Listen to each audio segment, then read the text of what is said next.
Kashmir has witnessed a transformation in the last 4 years. Ever since the abrogation of Article 370, we've seen considerable peace, lack of terror attacks, and there has been also a lot of investment and a little bit of progress. But will there be a consistency, and is the terrorism now ending in Kashmir? We're joined by a very special guest, Captain Alok Bansal, Director of the India Foundation, who's been formerly defense personnel as well and defense officer as well.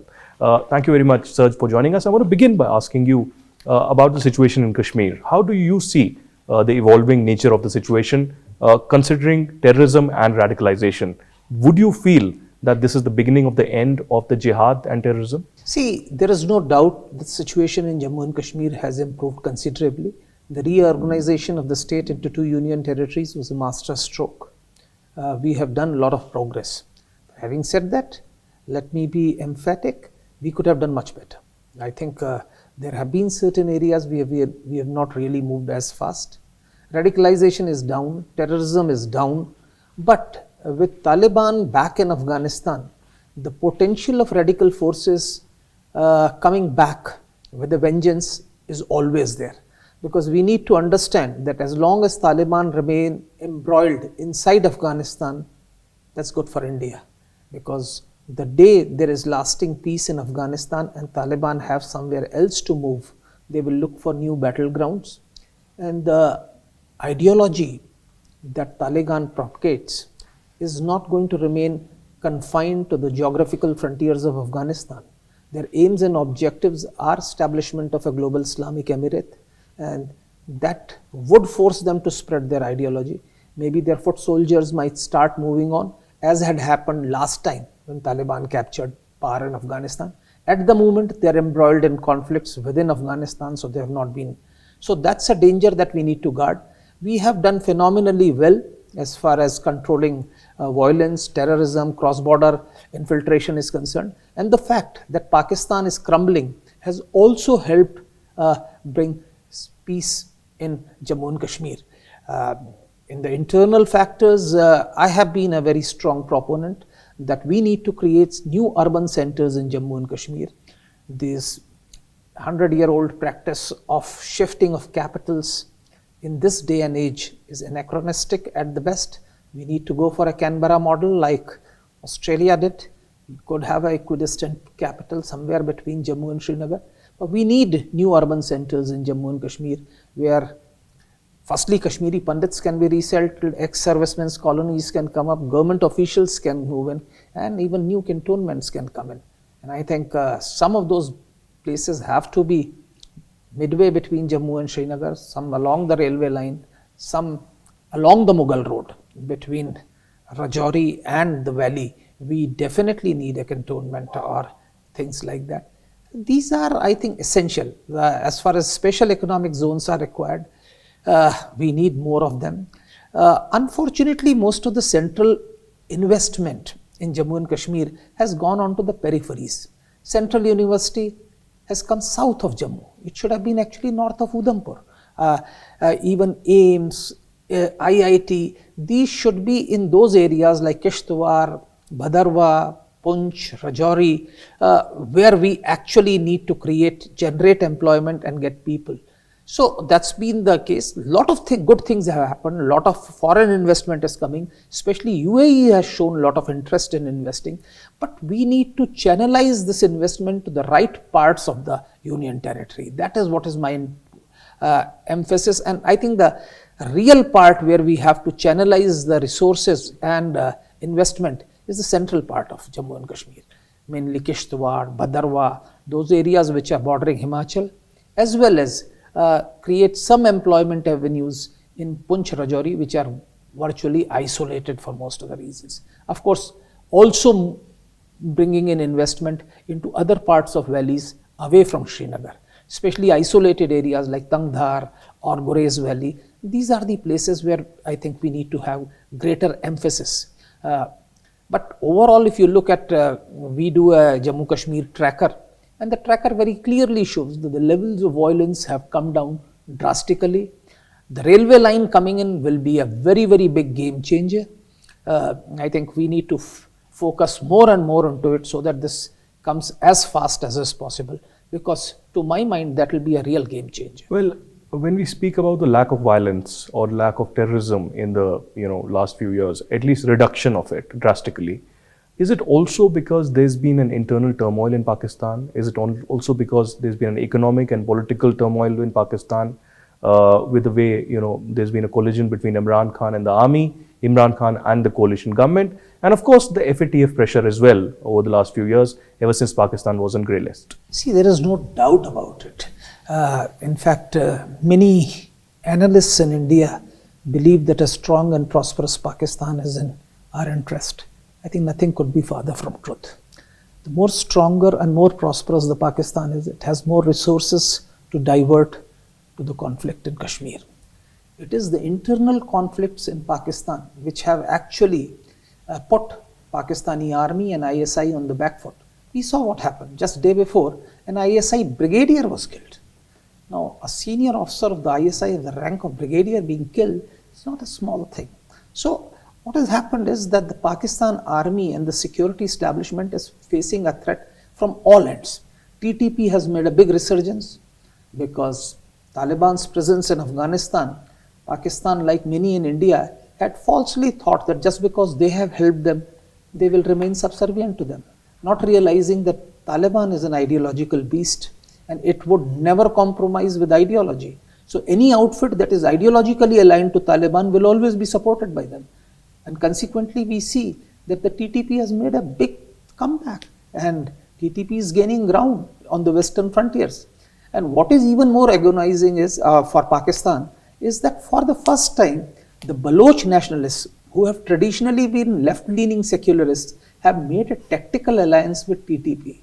It was something which was inconceivable because ideologically they are as different as chalk from cheese. But despite that, they have realized that against a common enemy, they need to have a tactical alliance. So now we see that Baloch nationalists are not only operating from Afghanistan, but at places are colluding with TTP.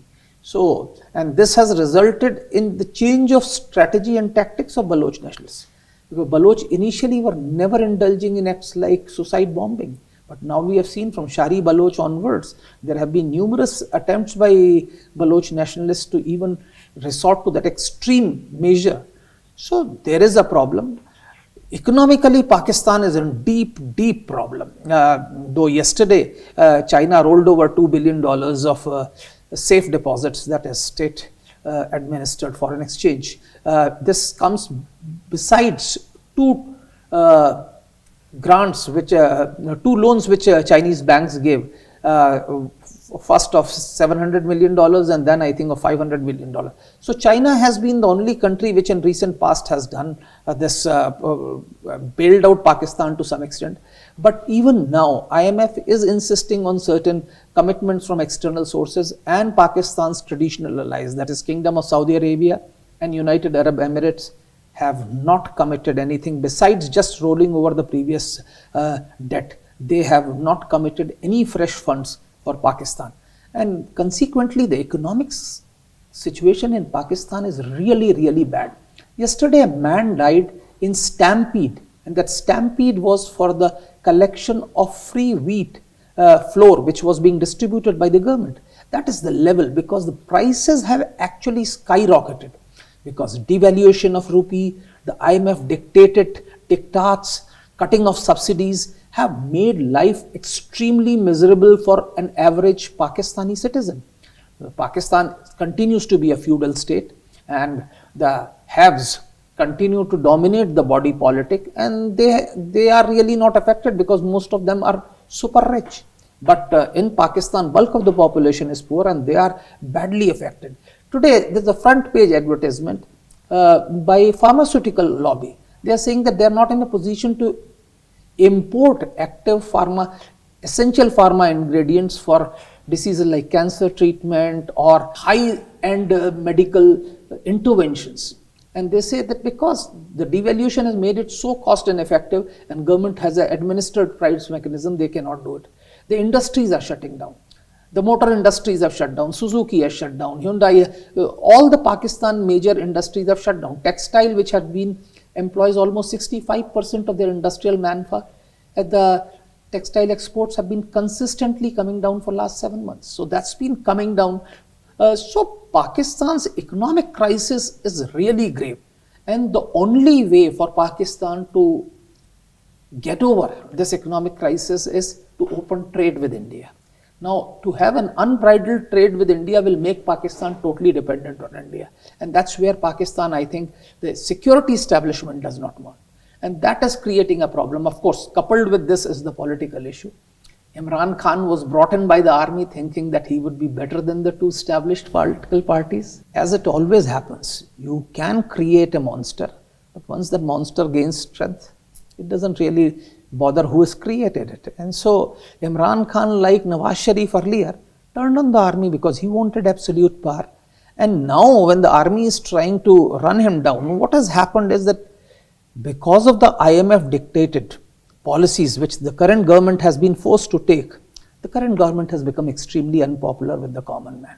Secondly, Pakistan citizens generally believe in the conspiracy theories. And so Imran Khan has successfully been able to sell the narrative that his government has been brought down by a foreign sponsored move. And consequently, if there is a free and fair election today, I have not even an iota of doubt that Imran Khan will win hands down. And that is one of the reasons violating all constitutional norms. Now the Election Commission of Pakistan is postponing elections. The elections which were to be held in Punjab on 30th April have been shifted to 8th October. The Khyber Pakhtunkhwa elections also invariably will be shifted. Now this is because the ruling dispensation knows that an election at this juncture will result in complete wipe-off. And so they are using Election Commission of Pakistan. Now how will the judiciary react? Because any violation of constitution, you can open the gate, but then you open the floodgates. Today you are postponing elections, but you are virtually allowing undemocratic forces to gain ground. So Pakistan is in serious problem as I see, and there seems to be no quick fire solution. In fact, Imran Khan's party has now gone to Supreme Court again, and unfortunately in Pakistan's case, the judiciary is divided. It's a very straightforward case where I think the judiciary should have taken a very clear-cut, unambiguous stance, which they have not. But I have no doubts that Pakistan is going to be in turbulence, and that's one of the reasons why military is unwilling to intervene. Otherwise, at any other time, this would have been an ideal circumstances to military to move in, because you are violating, political parties are violating the constitution. The economic crisis continues there. There is so much of deep turmoil in the political arena, and most of the people would have supported a takeover at this point of time. But military knows that if they take over at this point of time, they have no solutions for the problems, and they don't want to get into the same position with the current political dispensation is, that they are gaining unpopularity because of the measures they are forced to take at the behest of IMF. So military, I think at this point of time, is content with backroom driving rather than coming up front and being seen as the controller of Pakistan's destiny. If I can take a cue from that and ask you, how did Imran Khan become such a popular political figure in Pakistan? We've seen him as a star cricketer, but then emerging as a star politician as well, who was a rebel of a kind, who had apparently close links with the Taliban, referred to as Taliban Khan, but then establishing a cancer hospital in the name of his mother, and finally, having this rapport with the common masses that today, for the first time, when he was at his Zaman Park residence, there were thousands of supporters who came in, and for the first time, the security forces had to retreat. So what does this tell us about the support and the mass following of Imran Khan? And how do you define this character, Imran Khan, in Pakistani politics? See, we need to understand, Imran Khan doesn't understand politics very much, but he's relatively honest in a mosaic where you have corrupt politicians dominating the thing. But when Imran Khan came initially into politics, he thought his personal popularity would be sufficient for him to pitchfork him into the electoral arena. It didn't happen. In fact, if you realize his initial decade, he just won once, and that too only one seat from Miamali. And subsequently, he realized that if you have to come to power in Pakistan, despite your popularity in the parliamentary system that prevails, you need what in Pakistani parlance is called electables. You need some electables to come to you, because when there is a parliamentary election, you need a particular candidate who can win at a particular constituency. And I think that is where the establishment support helped him. And that helped him come to power. Establishment at that point of time did not want PPP and PMLN, viewing them both with suspicion. PPP because of its left nationalist narrative, and PMLN because it had turned anti-army after Nawaz Sharif's incarceration. So they wanted a third option, and they managed to get in Imran Khan a third option. So what military did was that it shifted a large number of these electables towards PTI, like people like Shah Mohammad Qureshi, etc. Now these electables coming together, and his personal popularity and the unpopularity of the other two political parties, ensured that Imran Khan came to power. The military also created certain king's parties, as they always create, like you have parties like PMLQ, etc., which have always supported. But in smaller provinces like Baluchistan, etc., they created, because in Baluchistan the voting is very, very low, because generally people don't come out and vote. So if the government, if the agencies are supporting a particular party, that party invariably gets certain seats. So these smaller parties were forced to support Imran Khan, and that's how Imran Khan became Prime Minister. Parties like MQM, BAP, PMLQ, they were all supporting Imran Khan, and he came to power. Now what Imran Khan did, and you have to grant it, despite all his novices and whatever, for the first time in Pakistan's history, he created social security, some sort of social security for the have-nots. Certain health schemes were brought in where a poor person could get some sort of a treatment. Earlier it was not there. This was to some extent as path-breaking as steps that were initiated by Modi government when it came. First few years they established where there's a grassroots level Atal Pension Yojana and that insurance for people at 12 rupees a year. Those are very, very essential, because they for the first time provide security to people who are absolutely at the bottom. And as a result, while Imran Khan continued to become unpopular amongst middle class and upper feudal elite, amongst the lower level, there were certain people who really benefited and were supportive of him. Coupled with it, what happened was, after he was dismissed, he managed to create a bogey that US is behind it. And in South Asia, people often get carried away whenever you mention a foreign term, and he managed to successfully sell the narrative. Subsequently, the huge devaluation and the price hike, the huge inflation that has resulted from IMF policies has made him further popular, because people contrast that with what is happening now, where inflation is at 31%, you have rupee has gone up to 284 to a dollar. So petroleum prices have gone up, and the government doesn't know what to do, and government has not been able to come to a negotiated settlement with IMF. So the pain for a common man continues, and the more he's affected, he actually believes what Imran Khan is saying, that he has been brought down at the behest of army and at the behest of US. Now this is a very, very important thing. Please understand, the people who came out to Zaman Park to defend him were not all PTI supporters, but large number of people believe it. And the steps which the government is taking now to prevent elections from happening is even turning a neutral middle class people against them, because the way the elections were postponed, even the Supreme Court Bar Association said it's unacceptable. You cannot tinker with the constitution in this way. If the constitution mandates that elections have to be held in 90 days, well, they had already been violated, but you can still tinker with 10-15 days. But saying that from April you will push it to October, I think that is complete violation of the constitutional norms, and I think it will create a problem. So Imran Khan is becoming popular, though within his realms, as I said, the people who have been pushed into his bandwagon, not all of them are completely loyal to him. Some of them are the ones who were pushed in to PTI by the military establishment, like people like Shah Mohammad Qureshi. His loyalty to Imran Khan will always remain suspect to some extent. So one has to be careful, and that is where I think Imran Khan realizes that his presence outside is very, very essential. If he actually goes on, he doesn't have a second-rung leadership.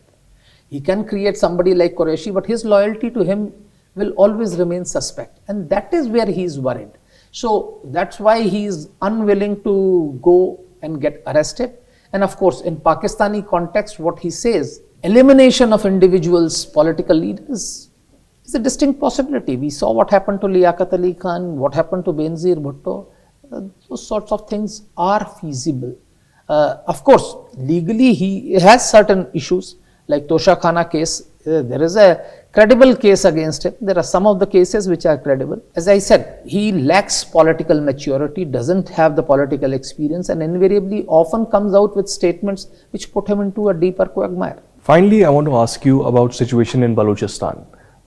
There's been a rise in the rebel attacks from the BLA and other such groups in the last 2 to 3 years. Last year, you saw what happened in Pajkur and Nushki, where the BLA claimed that more than 100 Pakistani personnel were killed. Ever since, there's been a rise not just against the killings of the security forces in the Frontier Corps, but against Chinese engineers, Chinese teachers and several others. The suicide bombing that you saw outside the Karachi University as well. Why has there been this rise in these rebel attacks? And secondly, how do you see the situation in Balochistan right now? See, firstly, we need to understand that Baloch alienation with Pakistan is more or less complete. In fact, Baloch society is completely alienated. Pakistani security forces have been using a heavy hand to crush the Baloch dissent. Having said that, we need to understand that Baloch lack the critical mass. See, they are less than 5% of the population, occupying over 43% of the land mass. So they don't have the strength alone, all by themselves, to break free. Now, what has happened is that any movement like this often gets tired, and that's what we had started seeing. The first wave of enthusiasm that actually rebuilt Baloch movement was when Prime Minister Modi took the name of Balochistan on 15th August. So that gave them certain hope. But in recent past, what has actually triggered and energized them is coming to power of Taliban and this tactical alliance which they have built with TTP. As far as Chinese citizens are concerned, we need to remember as early as 2008, the Baloch Provisional Government had made a statement that all Chinese personnel and Chinese assets are valid targets because they are helping Islamabad to colonize our land. And Chinese have been routinely targeted, and that's one of the biggest problems why CPEC can not be an economic success because the security costs of CPEC are going to be enormously high. And so Chinese will be targeted, Chinese are being targeted. Now with this TTP alliance which they have made, now they've got firstly a safe sanctuary, and then they are coordinating their attacks. So because you need to understand that as far as Pakistani security forces are concerned, they have always dealt with powers like TTP with the kid gloves while dealing with a very heavy hand with the nationalist forces, because their perception has been that TTP is only against the Pakistani government, whereas they perceive Baloch and Sindhi nationalists or even PTM as someone against the Pakistani state. So which is a different thing, and that's why the security forces in their perception have been dealing with Balochistan in a very, very heavy hand. Now the future of Balochistan, see, we need to understand that since Baloch lack critical mass, they need to join up with others. They created Baloch Sindhi Mahaz. The Sindhu Desh Liberation Army used to function under BLA, now they have broken free, but they are doing it, but they are not so important. They also are part of Pakistan Oppressed Nations movement. So they would need to bring other ethnic minorities within the fold of a common front against the Punjabis to succeed, because otherwise Baloch lack the numbers. They are looking for an active external sponsor which is not available. They need somebody externally to sponsor and support them. There is also a problem that any movement of this type invariably fragments. So they also have a number of outfits, primarily three main ones, that is the BLA, BRA and BLF, dealing with different tribes and different regions of Balochistan. Some sort of a unity is essential. They have been trying to make unity, but it has not really been very successful. Invariably, for bringing them together, you need an external power or at least an external institution which should bring them together. We have seen in Afghanistan, this is what had happened during Mujahideen period. You needed an external agency to bring them out. So that is what is required. Somebody who they trust, who is not a Baloch, because he would have no stake in what it is. He can bring them together. Once they bring them together, and then they can expand the arena of conflict, because Sindhis, the violence in Sindh is picking up, though it's not reached that level. Look, if Sindh joins Balochistan, there will be a problem, because the entire coastline of Pakistan would be gone. Muhajirs are willing to join them, but Muhajirs Sindhis are still not willing to have an alliance with Muhajir. That again requires an external agency to bring these two warring ethnic groups together, because for historical reasons they are antagonistic to each other. So that is where the situation is, that Balochistan has to do something. They have to come together, and they have to not only come together, various Baloch groups, but they have to bring others like Sindhis, Pakhtuns, etc. into their fold, get support from Muhajirs, and then create a common front against Islamabad. It's feasible. I think it can be done, but it requires definitely an external response. Captain Alok Bansal, thank you so much for joining us.